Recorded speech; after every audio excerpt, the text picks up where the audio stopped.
Welcome back. I'm Dan. I'm James. And we are here with our Tips of the Week episode. So this is an episode where we are just bringing you some extra value, really. Things that we've been asked in the past and things that can help you on your property journey, whether it be looking, selling for new properties or just trying to improve your cash flow. So this week, James, we have got must-dos when on viewings. Yep, that's it. So kick us off. I thought of a fairly good tip that I've come to learn over time doing viewings on properties, and everybody's time is very, very precious. So you don't want to waste any time when you're doing viewing. So obviously to actually book the viewing, make sure that it's worth you going there. You know, don't just go for a laugh. You don't want to waste your time nor the agents. But before you actually go on the viewing, there are things that you can ask. So I put down, when doing a viewing, have a list of questions that the agent can research beforehand and then quite simply show you or tell you on the viewing. And these can be questions like the following. What system is the heating on and how old is the boiler, if it's got one, or the electric rads, you know, whatever. It's good for you to know that, because then if you're doing a refurb, you can kind of cost it out beforehand and see if the numbers stack up. Another one is, what is the drainage? Is it on a septic tank? Is it on mains? Just quite nice to know that. You might even be doing like a block of flats and you need to know that it's got, you know, extra capacity for drainage, that type of stuff. So you can ask that beforehand.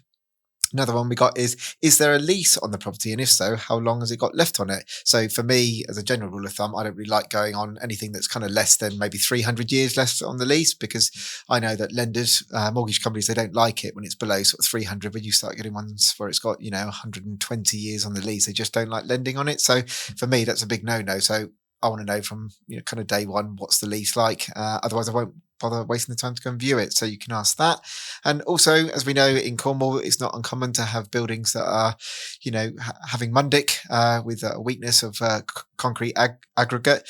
So, you know, ask, has there ever been a mundic screening? And do that beforehand, because, you know, if you can clearly see it's the type of building that would have mundic and they find that it has had a screen and it's got it, don't bother viewing it, because, you know, if you're doing it on a mortgage, it's going to be problematic unless you are demolishing it. So just think of things that you can ask before the viewing and get that information, because there is nothing worse, with respect to the agents out there, who we have very dear friends in the industry, but you get there and there's a junior viewing person on a Saturday morning at 11 o'clock. They don't know what the lease is. They don't even know what the vendor's position is. They don't know anything about it. And then what happens is you have to put all these questions in with a follow-up call. And then it takes a week for them to get back to you. It's like, you know, time is money in many cases. Get those questions answered beforehand from a senior negotiator. Yeah, definitely. There's nothing worse than going there and asking questions. I'll have to get back to you. So, right. And then I'll have to chase that lots. But one thing I'd add as well is you're looking for things that you can maybe chip away at. So are there things that have gone wrong? So again, is there a party wall agreement? Have you got a joining wall with any other people or things like that? Again, garden, where are the boundary lines? Just double checking the boundaries. What fence is my fence? That sort of thing. Again, these are things that will be brought up in the conveyancing side of things, but also you want to be clear on that from day one, because it might affect things. Again, you mentioned about the lease. I also see that might be an opportunity to negotiate, mightn't it? If there is a lower lease on it, it might be a way that you can add some value, is increasing that lease, get a new lease in place. So, yeah, brilliant. Some great points. And I think the key question is, what's the vendor's situation?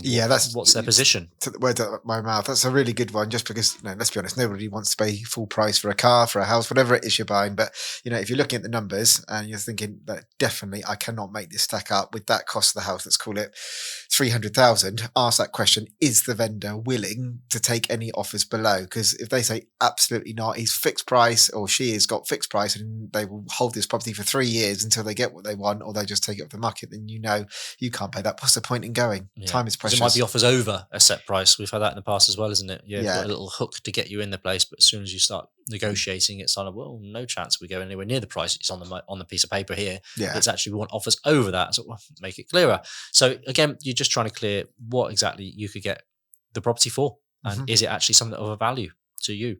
So again, I have another one is checking where the drainage is in the property. Is everything out the back? If you're trying to put en suites in, maybe that's something you need to think about. If you're trying to put en suites at the front of the house, but all the drainage is out the back, again, just extra expense you may need to account for.